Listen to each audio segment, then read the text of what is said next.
டூனா ஃபிஷ். இதற்கு தமிழில் சூறை மீன் சொல்லுவாங்க. இந்த மீன்களானது உலகில் அதிகூடிய விலைக்கு வாங்கக்கூடிய மீன்களாக காணப்படுகிறது. அதற்கு பிரதான காரணமாக இதன் சுவையும் அது மட்டும் இல்லாமல் ஜப்பானிய பாரம்பரிய உணவான சுஷியும் செய்யப்படுகின்றதாம். அதனாலே இந்த மீன்களானது அதிகூடிய விலைக்கு வாங்கப்படுகின்றது. இந்த மீன்களானது பல $1000 விற்பனை செய்யப்படுதாம். நாங்க பொருட்களை ஏலத்துல வாங்கி பார்த்திருப்போம். ஆனா ஜப்பான்ல இந்த மீன்களையே விற்பதற்கு ஏலம் விடுவாங்களாம். வரலாற்றிலேயே 2019ஆம் ஆண்டு 278 கிலோகிராம் கொண்ட ப்ளூஃபின் டூனா ஆனது $3 மில்லியன் விற்பனை செஞ்சிருக்கு.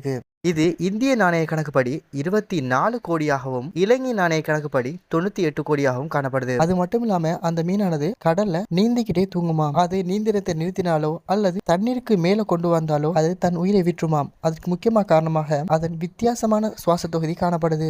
மேலும் இது போன்ற வீடியோக்களை பெற்றுக்கொள்ள எமது சேனலை சப்ஸ்கிரைப் பண்ணுங்க. பூத்திருக்கும் புதிய ஆண்டானது உங்கள் வாழ்க்கையில் சந்தோஷத்தையும் சௌபாக்கியத்தையும் தரக்கூடிய ஆண்டாக அமைய வாழ்த்து.